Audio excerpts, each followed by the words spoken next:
In the suburban streets of Hamilton, a resident investigates a car that appears to be abandoned. They found it strange, just the way it was set there, unlocked, and from what they saw in the car, they thought, oh, this is not right, so they rang the police. The car wasn't reported stolen, but the registered owner, 30-year-old single parent Carmen Thomas, had failed to make the scheduled pickup of her child. The following day, she's reported missing. The circumstances of the car being left in Hamilton, abandoned, and then also the fact that Carmen hadn't come back to her child suggested something wasn't right. Back in 2010, Carmen Thomas, a young South African woman living in New Zealand, went missing. She was reported missing by her ex-partner Brad Callahan. He told the police that Carmen had not shown up to pick up their little boy, which was their shared custody agreement, and he was immediately concerned because she always picked up her son. The police then launched an extensive investigation. They scoured the area, but there were no signs of Carmen. However, the search initially yielded no results, and Carmen remained missing. As the investigation continued, details began to emerge about the brutality of her death, which made this case one of the most high-profile murder investigations in New Zealand history. Despite the passage of time, Carmen's tragic story continues to captivate and shock the nation, underscoring the need to address the issue of violence against women and ensure that justice is served.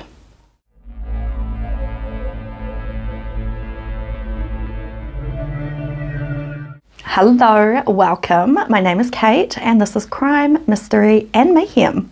Here on my channel I talk about true crime, mysteries and things that interest me, but mainly true crime. Please don't forget to show your support by liking this video, subscribing to my channel and hitting that notification bell so you never miss out on any of my future videos. Thank you for being here with me. Another really sad story. Today's story, oh my god. Make sure you get cozy, grab some snacks, and let's dive into another true crime story. So today I'm going to be talking about a New Zealand case. This one hits quite close to home for me. As you know, or you can tell by my accent, I am from New Zealand. You see, our victim today was also an Aucklander, just like me, and the spot where they ended up finding her body was a place I used to visit quite often. I'd go fishing out there, we would go hiking out there. It was an area that we all knew. Well, my group of friends anyway. I feel like a lot of West Aucklanders went out there. But anyway, let's jump into today's story. So Carmen Thomas was born on October the 30th, 1977 in a really cute little village of Benoni, which is in South Africa. She came into the world as a beautiful tiny baby girl, but she had a full head of black hair, and apparently it sparkled in the sunlight. Her parents, Teresa and Neville, were overjoyed to welcome her into the world. As Carmen grew up, her family decided to move to the bustling port city of Durban. And throughout her childhood, Carmen's vibrant personality shone through in everything that she did. She had a passion for singing, dancing, and playing sports, and her talent in these areas, it was just undeniable. Not only was she gifted in the arts, but she was also a really bright student, and she excelled academically. She was the whole package.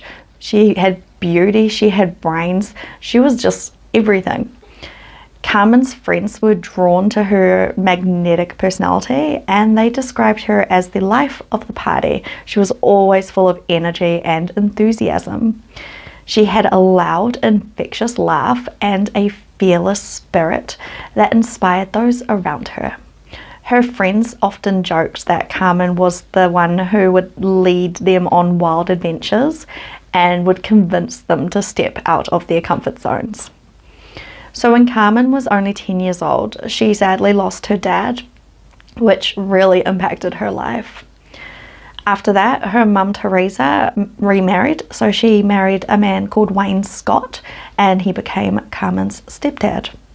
Then Carmen and her family moved to Whitby in Yorkshire, England, to be closer to their extended family. Carmen actually really liked it over there, but the thing is, later her parents, well, her mum and her stepdad, they decided they wanted to go back to South Africa. She didn't really want to go. She didn't want to go back. She wanted to stay. So she ended up staying with family and, continued her schooling. So she was about 15 at that stage. So after she finished high school, she moved to Cornwall, which she lived with her relatives. During this time, she did different odd jobs to support herself. Sadly, during this time, so early 20s, Carmen was diagnosed with cancer. She fought it tooth and nail by getting chemo, and she managed to go into recovery. Later, when she was strong enough and she felt well enough, she decided to go back to school, and she enrolled in a marketing degree program in Southampton, still in the UK. She then moved to London and she pursued a marketing career. In her 20s, Carmen was a bit of a party animal. She loved to have a good time, and one night, her and her mate, they managed to actually get into a prestigious Café de Paris nightclub in London for free. Usually you have to pay, and it's really hard to get in, but they just kind of rocked up to the door and they were let in. So once inside, Carmen confidently made her way to the VIP area, where they were approached by a group of men who were immediately taken by the woman. These men generously treated them to expensive whiskey and champagne, which they happily enjoyed. It was a really fun night, apparently. In the mid-2000s, Carmen and Brad, so Brad Callahan, a civil engineer, they crossed paths while they were both in London. Brad was originally from Whakatane. It's here in New Zealand. It's probably about 3 hours away from where I live in Auckland. And that's where he was born and raised. It's actually really beautiful, Whakatane. My auntie and uncle built a house out there. It's really pretty. That's actually where White Island is. That's one of our volcanoes. And anyway, Google White Island, you'll know what I'm talking about. So he completed his engineering degree from the University of Auckland in April of 2001 before he moved to Australia. So he was in Australia for a couple of years, and then he eventually relocated to England, where he registered a business under the name of BJJC Limited in March of 2003. So this company was located in Fulham. It's a vibrant area of West London, known for its bustling markets, shops and restaurants. Brad's business operated in the construction industry, providing engineering and architectural services to clients across the UK. However, despite his initial success, his business sadly went under and ceased operations in November of 2005. It's said that Carmen and Brad had met at a party, but the exact circumstances of their first meeting still remain unclear. What we do know is that they quickly hit it off and they started dating, with Brad making a really good impression on Carmen's friends. Everyone seemed to really like him, and she was pretty smitten. To Carmen, Brad was more than just a boyfriend. He was the love of her life, the most attractive person that she had ever met. And she couldn't help but affectionately refer to him as her ultimate man. She was pretty happy. In short, Carmen and Brad's relationship seemed to be the epitome of passion and romance. Sounds lovely, right? Yeah. Doesn't stay like that though, sadly. In 2005, Carmen discovered that she was pregnant with the couple's son. Some sources suggested that Carmen and Brad's relationship was quite volatile, while others say that they were happy. So I'm guessing, different people see different things. Regardless of the speculation, their son Jack was eventually born, and both of them were really happy, and they did a really good job of co-parenting him. Eventually, Carmen and Brad did split up, but their breakup was amicable. They were on and again, off again for a little bit there, and then they just decided, yep, we're done. They reached an agreeable custody agreement for their son Jack, so that he had both of his parents, and they did really well at keeping this agreement. When Carmen became a mum, she knew it was her calling. She loved her son. He was everything Her son Jack, he was just her top priority, and she became like a fiercely protective mama bear. Her friends often referred to her as a lioness, fiercely guarding her cub when it came to her relationship with Jack. She was so in love with her son. It was like, I've seen so many pictures, it's so cute. Brad was also a dedicated parent and a doting father to Jack. So he was really lucky. Jack had two parents that really adored him. So a year after Jack was born, Brad actually moved to New Zealand, and Carmen followed soon after. She was determined to make sure that her son had both of his parents growing up. She would go to any lengths to make that happen. So Carmen moved to Auckland with Jack, and they settled into a suburb called Remuera, which was only a few blocks away from Brad. Remuera is actually really nice. It's one of our, upmarket areas, and super close to central Auckland. So Brad actually got into a new relationship with a woman called Tanith Butler, and they got engaged. So Tanith, she also ended up pregnant a little bit later. Carmen talked to this new woman, and she was fine. Like, they got along, they were fine. It wasn't like we're going to be best friends, but it was a mutual thing. It was like, yeah, we're cool. Carmen even had the chance to, hang out with her for a bit. Like, they were fine. They were fine. Her friends actually admired her for handling the situation so well. By June of 2010, Carmen had found herself in a difficult financial situation, and she felt that she had no other option but to work as an escort at a gentleman's club in Pakuranga. So that's in East Auckland. Pakuranga would have been about 20 minutes away from where Carmen lived, depending on traffic, of course. We don't know what time she starts work. If it's peak hour, then like an hour and a half. Although she was not thrilled with this career choice, Carmen was determined to do whatever it took to provide the best life possible for her son Jack. During this time, Carmen had remained strong and steadfast in the face of many challenges. Like, being a single mum and working, it's hard. She was working long hours at that club, dealing with difficult clients and trying to balance her job with also being a single mum. Despite these obstacles, Carmen was determined. She was going to make it work, and she was. At this point in her life, Carmen's relationship with her mum, Teresa, it was quite strained. The two had been, arguing a little bit, and they weren't speaking at that time.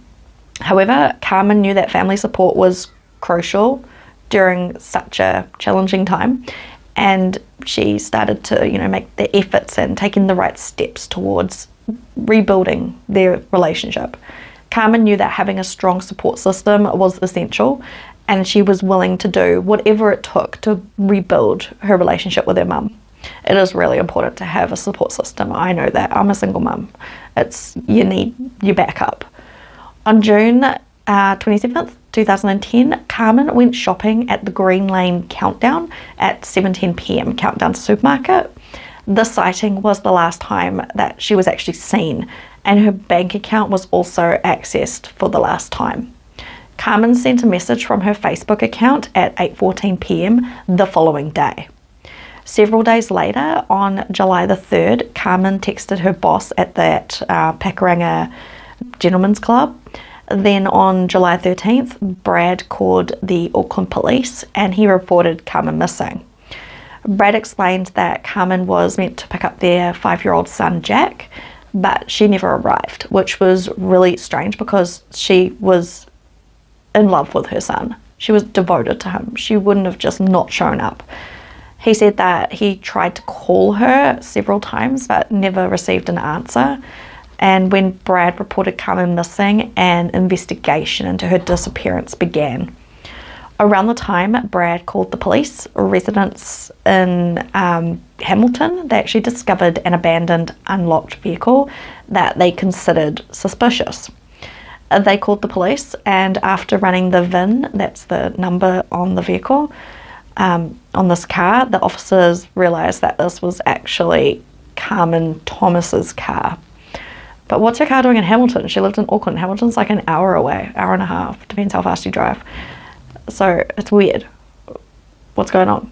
The investigation into Carmen's disappearance took a significant turn when crime scene investigators processed her vehicle for evidence.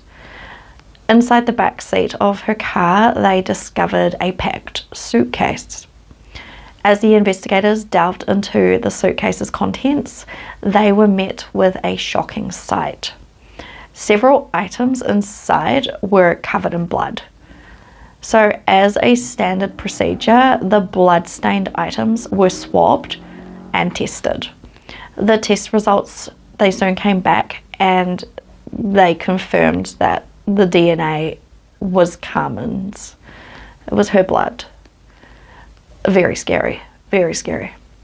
This development left the officers with no choice but to consider the possibility that the blood evidence was related to her disappearance. However, the detectives knew there could be a reasonable explanation for why there was blood on her belongings. You know, she might have cut herself or whatever. She didn't. We know she didn't. They tried to remain open-minded and considered all possible scenarios. The investigators proceeded with a series of tests to determine the identity of whoever had been driving Carmen's vehicle. They swabbed various places inside the car, hoping to gather evidence to help them identify the person who was behind the wheel. However, all the tests eventually returned inconclusive.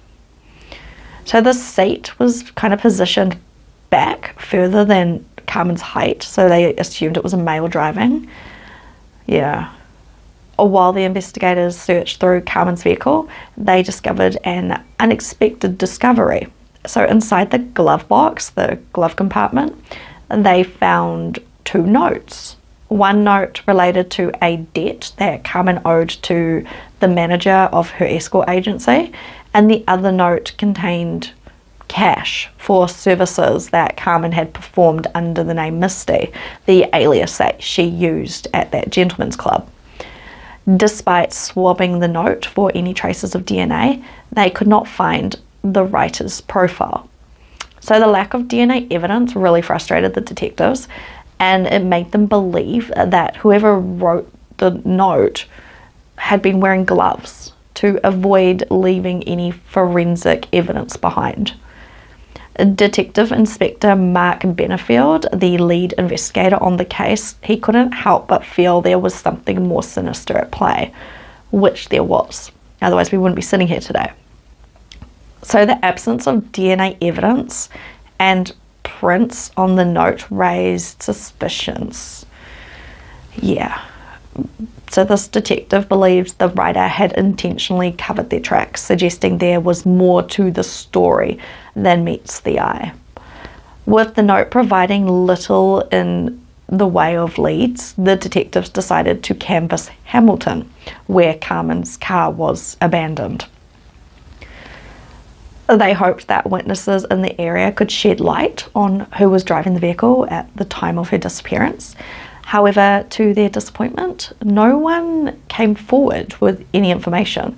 So we're going to assume whoever put the car there did it at night or something like that. Maybe. The next step in the investigation was for the detective to visit Carmen's apartment in Remuera. And upon entering Carmen's living room and bedroom, the investigators noticed nothing really was out of the ordinary. Everything seemed normal. However, as they ventured further into the apartment, they stumbled upon a chilling discovery in Carmen's bathroom. There were blood stains smeared on her sink, and diluted blood spots were visible in the shower. Someone had cleaned up, maybe. As the investigators continued their search, they stumbled upon several more blood spots near the washing machine in the kitchenette. Investigators, they swabbed each spot and they sent those samples away to the DNA lab for testing. The blood found in these various areas of Carmen's apartment, they were traced back to her. It was her blood. So what the heck is going on? These bloodstains exhibited characteristics of high-impact blood splatter, suggesting a violent altercation had taken place. and it was clear that Carmen had suffered a severe injury within her own home. But then her car ended up in Hamilton. She wouldn't have driven, not after this. To uncover further clues, the investigators used luminol. That's, that stuff. This tool allows them to see traces of blood that had been meticulously cleaned up. The luminol, it reveals, blood that you can't really see with the naked eye. So there was a significant amount of blood in the shower area, indicating that someone had cleaned up. Furthermore, the investigators noticed footprints and blood on the carpet once they used the luminol. It just lit up. It was like a Christmas tree in that place. In the kitchen, the investigators discovered kerosene had actually been smeared on the floor to cover blood evidence. So this person really tried to clean up. The detectives then went to speak to Brad Callahan, since he was actually the one who reported Carmen missing. Brad told the detectives that he understood why they're questioning him, because, he's he's Carmen's son's dad, and of course he would look like the prime suspect in her disappearance. However, Brad swore that he would never hurt Carmen. He used to love Carmen. She gave birth to their son. He gave over his fingerprints and DNA when he was asked, and gave the police his phone and cell phone records. So you're probably wondering, where's Carmen's little boy while all this is going on? So since Carmen was missing, she and Brad's son Jack stayed with Brad. So he stayed with his dad while this was all going on. When Teresa Scott, Carmen's mum, found out that her daughter was missing, she obviously was really concerned, and she wanted to get to New Zealand. She's in South Africa. The situation was really, really distressing for Teresa, because being in South Africa is so far away, and she didn't have money at the time to make the trip over. It's a lot of money, and you got to pay for hotels and whatnot. But that was okay, because Carmen's friends were amazing. They sprang into action and they helped. They organised for a fundraising event, and they raised money to support Teresa's trip to New Zealand, which is amazing. That's amazing. Thank you guys for doing that for her. Teresa pleaded with the public through various media outlets, urging anyone with any information to come forward. She emphasized that Carmen would never willingly leave her little boy. Never. Jack was only 5, and she loved him so much. She wouldn't have left him. Brad also told the media that their son Jack, he missed his mummy, and he wanted her to come home. During Carmen's disappearance, her loved ones created a Facebook page that was dedicated to finding her. The page was filled with photos of Carmen, updates on the ongoing investigation, comments from concerned people, and links to news articles covering her case. It was a case that really, really affected a lot of us. I will never forget this case. It was a huge case here in New Zealand. So this Facebook page, it quickly gained traction. It attracted nearly 2,000 members, which is a lot for, here, little New Zealand. On August 15th, investigators revealed that Carmen's missing person case had been reclassified as a murder investigation based on the discovery of blood evidence inside her vehicle and inside her apartment. There was a lot of blood. It was so much blood. It was this kind of amount of blood that you wouldn't survive. But where is she? Where is Carmen? Forensic cell phone experts also thoroughly looked through Carmen's phone records while she was missing. What they discovered was peculiar. Carmen's phone activity seemed to change significantly in the month or so before her disappearance. Initially, she sent close to 50 communications a day, but that number gradually decreased to just 5. After 2 weeks, Carmen stopped responding to any communications at all. The investigators found that the biggest change in Carmen's phone history happened weeks before her reported disappearance. So she'd been missing for a while before she was actually reported missing. Upon closer examination, it was discovered that the language used in her text messages had undergone a subtle change. You know how we talk in a way? Like, I'll be like, sup, not, hello, how are you? I don't talk like that. We all talk differently. Although at first glance, this didn't really seem significant. And they were like, nah, it's all right. People do speak in a certain way, right? Yeah, we all, like, I know my mum, you know, if she doesn't put love mum at the end of every single text, I know it's not her. So when examining the location of Carmen's cell phone around the time that she disappeared, investigators noticed a peculiar pattern. Carmen's phone never pinged in Hamilton, despite her car being discovered there. Further investigation revealed that Carmen had been exchanging text messages with Brad, her son's dad. Yeah. We all know who did it, right? Yeah. However, when the investigators examined the cell phone location, data from both phones, they discovered that both devices were in the same location at the same time. So Brad's phone was in the same location as Carmen's phone. Ding, ding, ding. Now that looks really bad for Brad.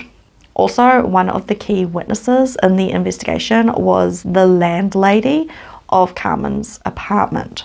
So she lived on site as well. The landlady claimed to have heard a scream on June the 29th, 2 days after Carmen was last seen on the CCTV footage.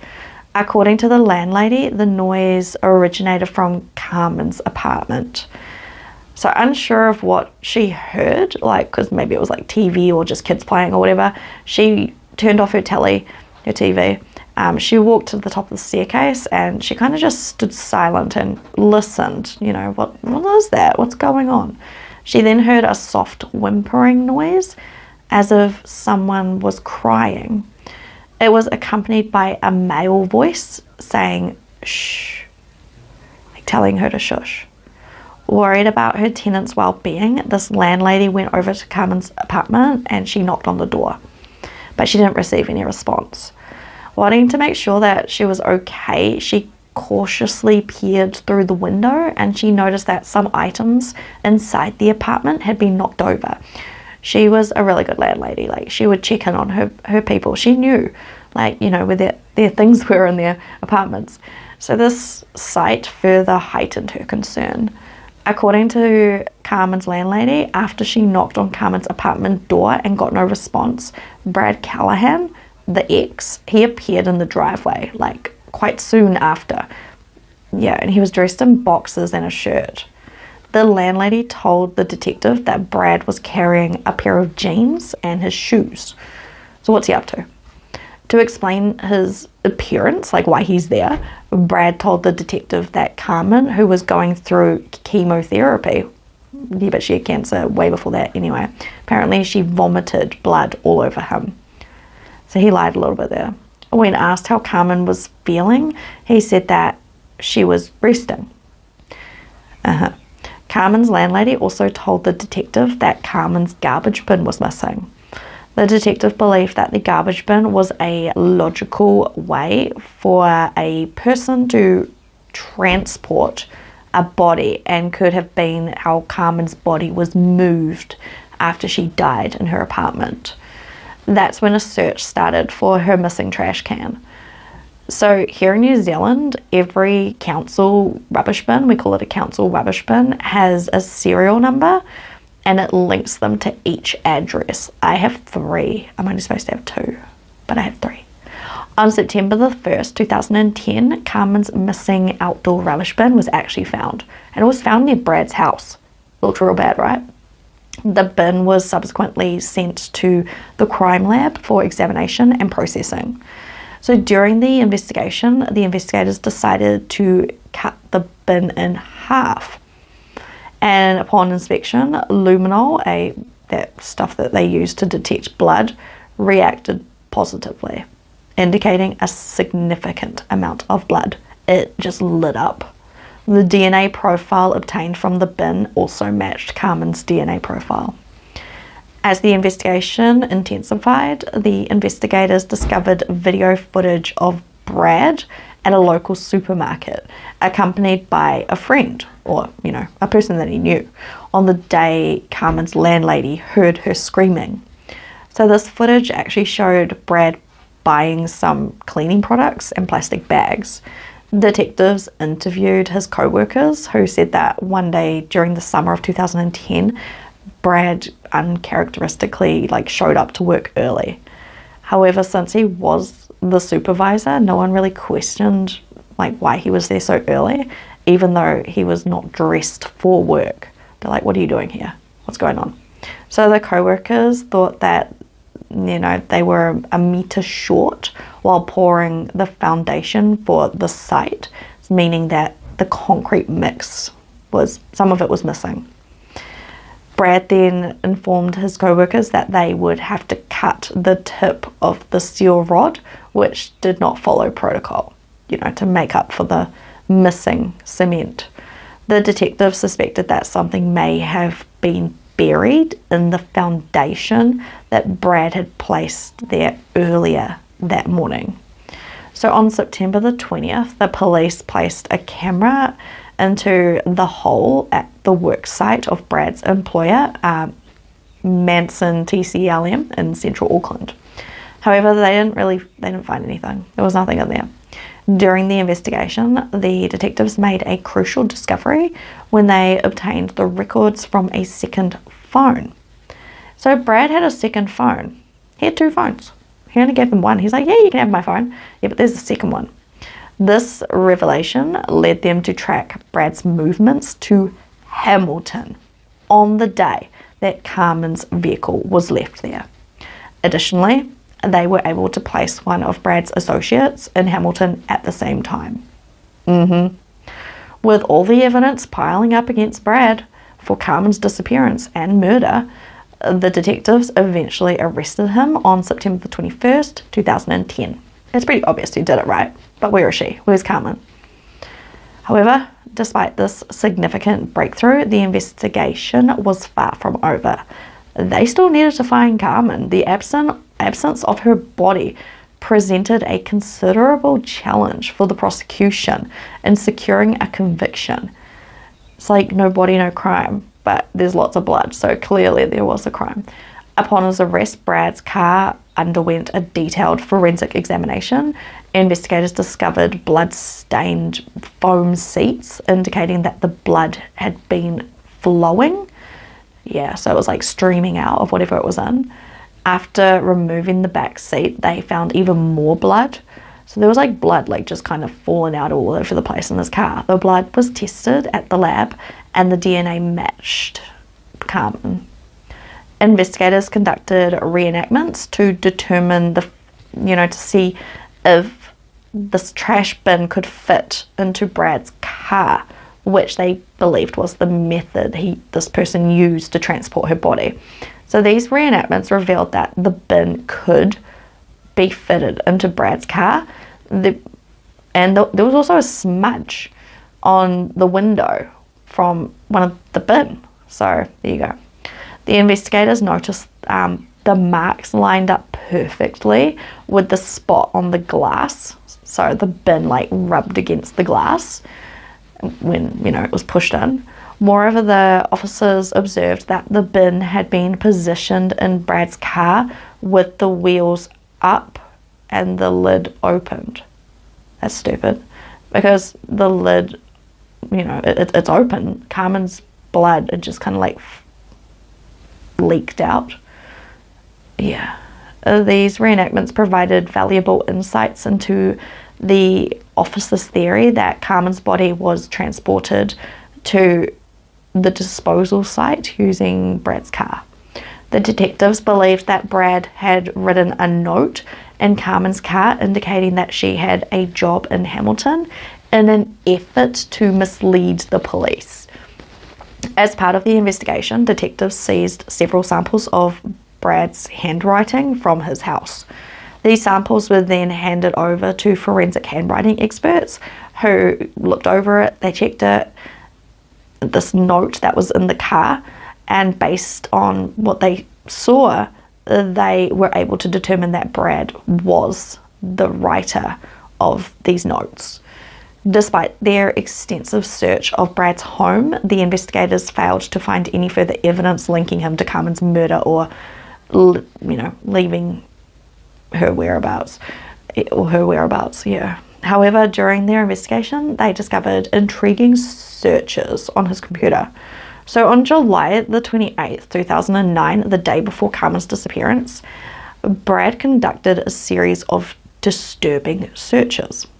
These searches included queries on how to knock someone out, how to kill someone, how to clean up after a crime, and, other techniques to conceal harming someone. Furthermore, Brad's computer showed numerous searches related to covering up tracks while committing a crime, disposing of remains, and dismemberment. He's looking at this shit. Like, they're going to see that. He's stupid. I honestly thought he was meant to be smart. The detective interviewed one of Brad's mates who said that he had arranged a meeting with Brad at a Green Lane Countdown supermarket. So during this meeting, Brad told his friend to go in and buy some garbage bags, a bottle of kerosene, and cleaning products. He's getting his mate to do his dirty work. According to the friend, Brad met him at, I can never say this, Oakhu Bay, approximately 5 kilometers from downtown Auckland. Brad told him that he had killed Carmen and needed his boat to get rid of her body at sea. However, this friend was like, no, that's not happening. He didn't want anything to do with disposing of Carmen's body. He's like, no, not happening. So on September 27th, while Brad was in jail for killing Carmen, his fiancée, Tanith Butler, actually gave birth.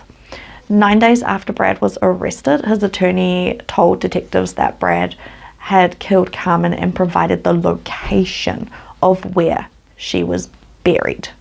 So not Carmen, Brad's being kept in police custody at this time.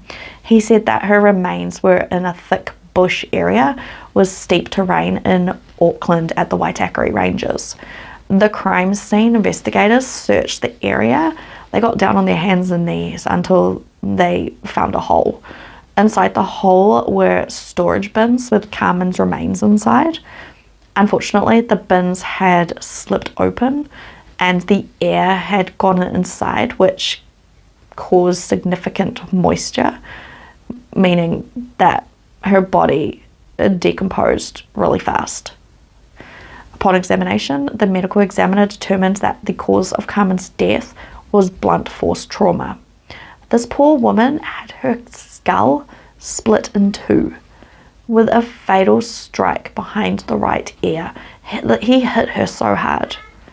The shock caused by this injury, it was so severe that it caused damage to her brainstem, ultimately resulting in her death.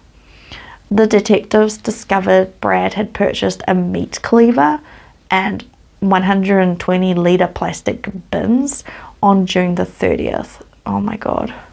This shit doesn't happen here in New Zealand, but apparently it did. Further investigation led them to believe that Brad had dismembered Carmen's body into 8 pieces. Brad severed her legs from her torso at the hip, each leg being severed through the knees into 2 pieces. He also severed her arms and head and placed the severed body parts into plastic trash bags. Poor Carmen. These trash bags were then encased in cement and paint buckets while her torso was placed in one of those plastic bins I told you about.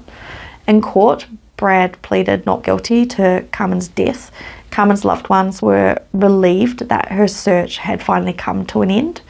However, they also expressed anger and sadness upon learning, the way she died. What? Carmen's funeral, it was held at the Green Lane Christian Centre in Auckland on October 13th, 2010. This service was closed to the media, but reporters without cameras were allowed in. Approximately 150 mourners gathered to pay their respects.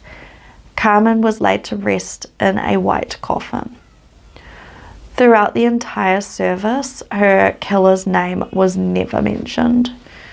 Instead, the attendees focused on discussing Carmen's dedication and the love that she shared with her son Jack. They highlighted how Jack would continue his life without her love and protection. I always get, oh my God, I always start crying with this stuff. I've become so soppy.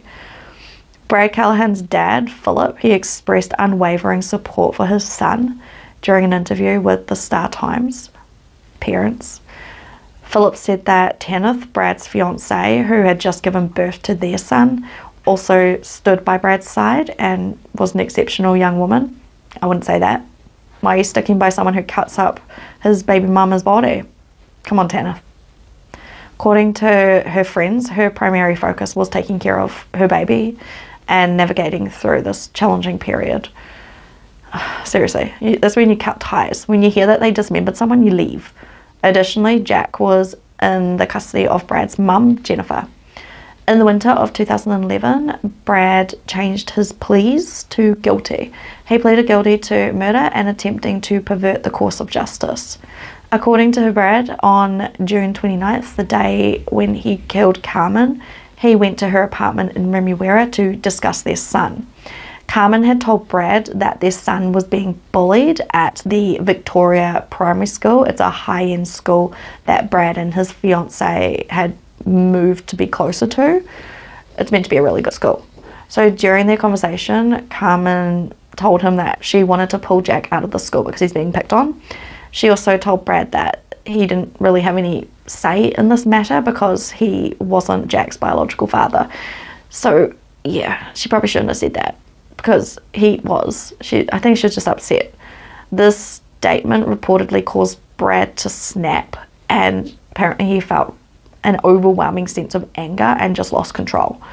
As a result, he struck Carmen several times in the face with their son's baseball bat. Carmen was crying throughout the altercation, which the landlord heard, and apparently Brad tried to calm her down. That was, the shushing that this landlord heard.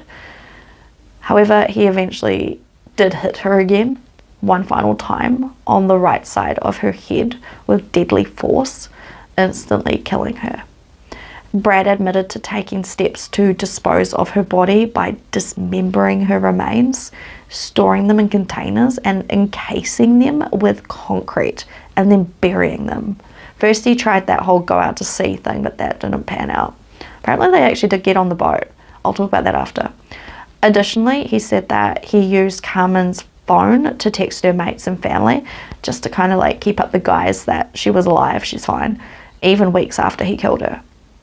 In order to further complicate the investigation, Brad also said that he drove her car to Hamilton just to make it look like that, she had gone to Hamilton for work and encountered foul play. On March 30th, 2012, the judge sentenced Brad to life in prison with a minimum non-parole period of 13 years and 8 months. Not long enough. The judge who presided over the case said Carmen's murder was not only a tragic event due to the devastating impact it had on her family and her son, but also because it ruined Brad's life with his fiancée and their new baby and the life that they had hoped to build together, as a new family. According to the judge, Brad was an intelligent and talented man who had a promising future, which has now been lost. I'm sorry, but I don't give a fuck about Brad. Oh, I just swore. Oh no. Carmen's mum, Teresa Scott, addressed the court during Brad's sentencing hearing. She said that her life was shattered. She was destroyed after she found out her daughter had died and the way that her daughter had died. And she felt some guilt, from when they fell apart for a bit there. And she really wanted her relationship back with her daughter. Teresa said that she had not been able to sleep. She had really struggled to concentrate, and she had found it really difficult to just, go about her every day. Just running errands, she couldn't do it. Furthermore, despite having compassionate employers, her work suffered immensely. Traveling between South Africa and New Zealand, it was hard, and it took a major financial burden on, it was hard. It was really hard. She couldn't afford it. People were helping her, but it wasn't enough.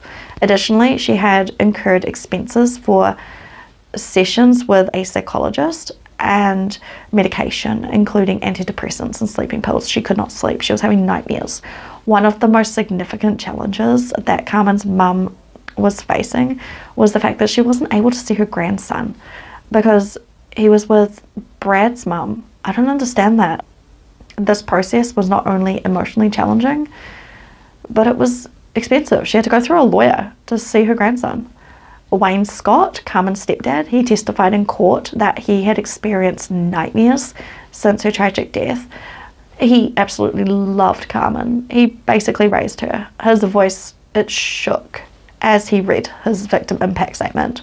His voice was so full of pain and anguish. He expressed his difficulty in forgiving somebody for such a heinous crime, stating that he could not move past the part where his stepdaughter was dismembered. The impact of Carmen's death, it had a profound effect on Wayne. He has revealed that since her death, he has become introverted and relies on antidepressants and sleeping pills to cope with his everyday life.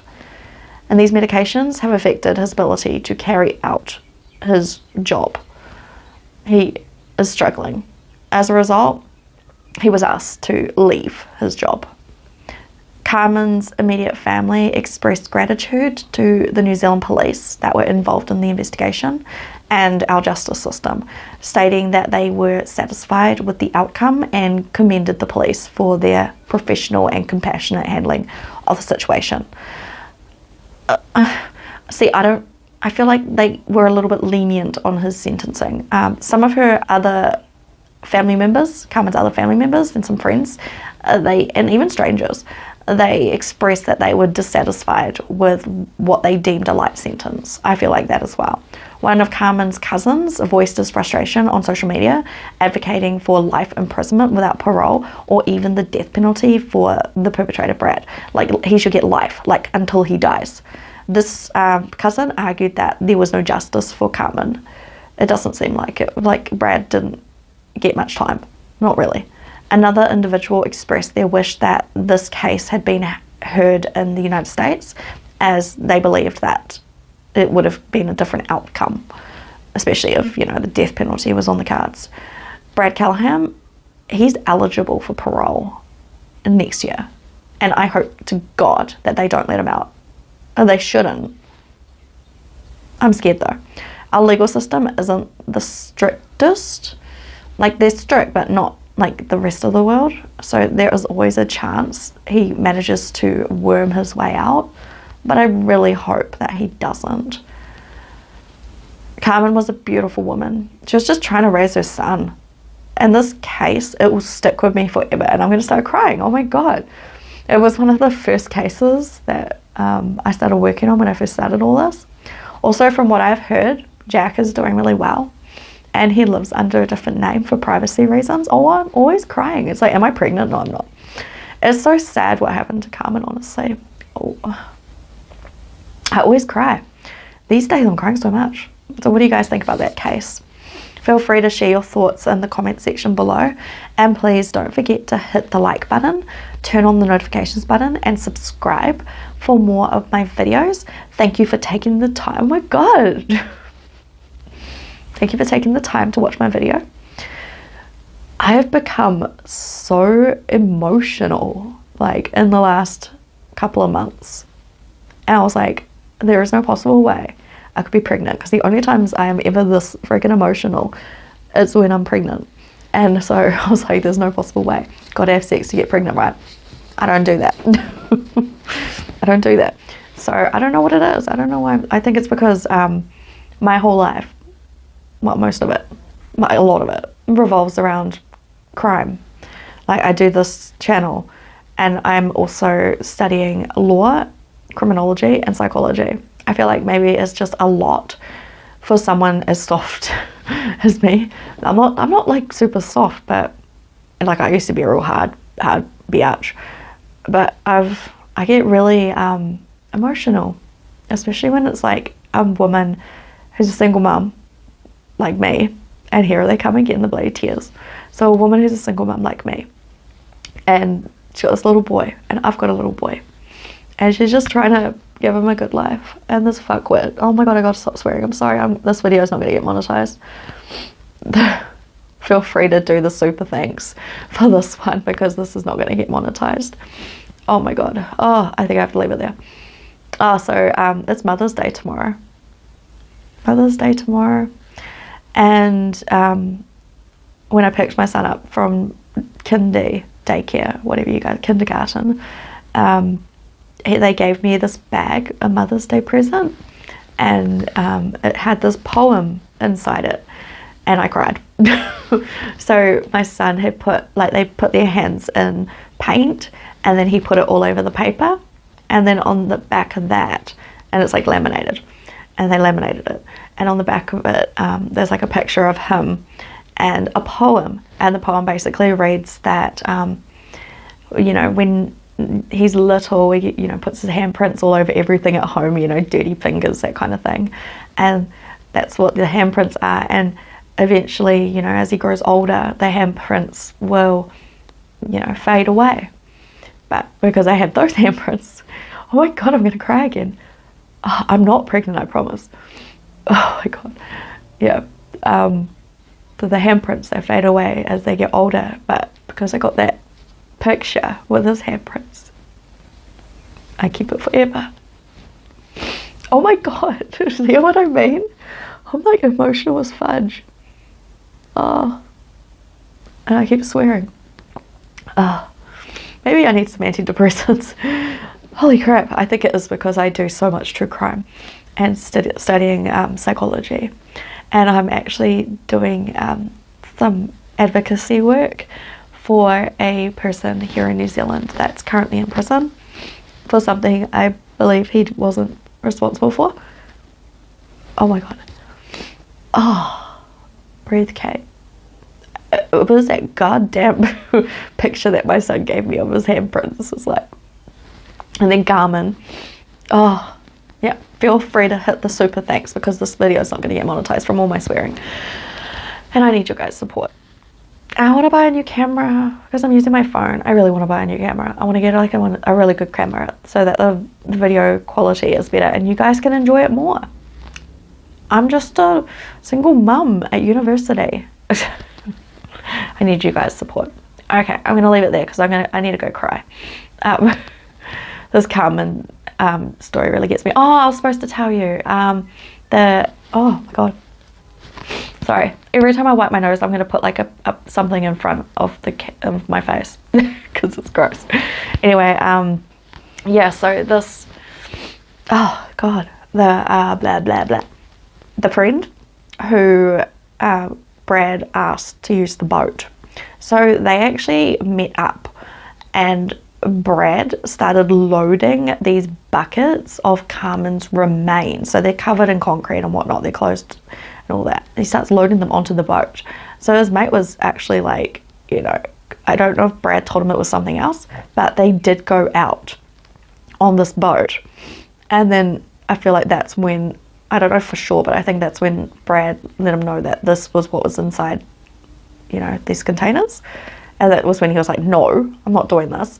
And they went back to shore and Brad loaded, Carmen's remains back into his vehicle and took them out to the Waitakere Ranges where he left her. This case was one that really affected me when I was like 23. I was super close to Carmen's age because she actually ran in the same group, like circle as me.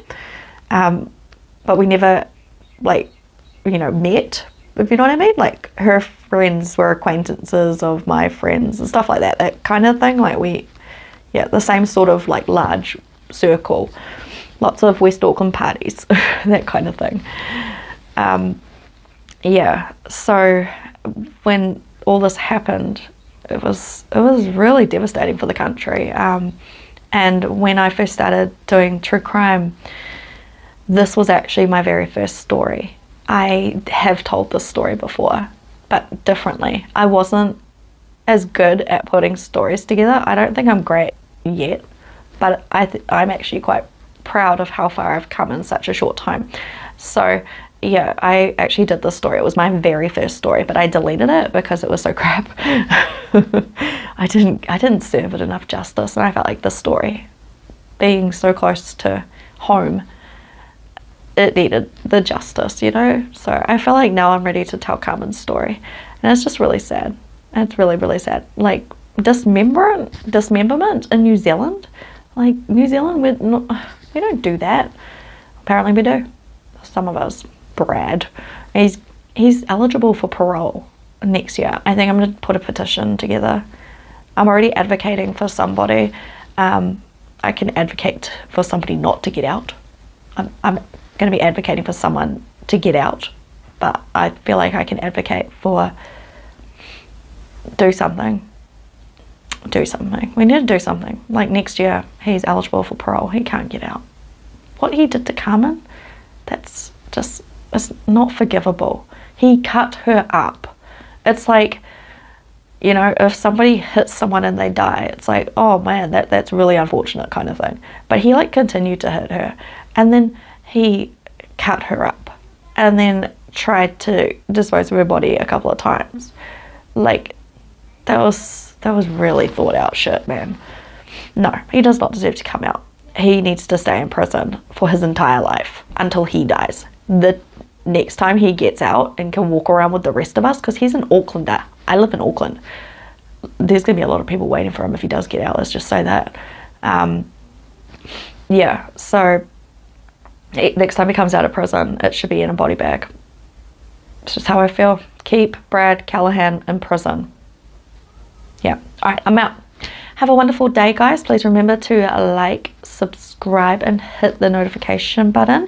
Also, super thanks. You know, it's only a couple of bucks. If everybody helps me out, I'll be able to get a better camera and do better videos. Come on, we want that, right? I do. I'm sure you guys would prefer to see, you know, a better quality video. Can't do it without you. Love yas. I'm out. Have a great day. Bye.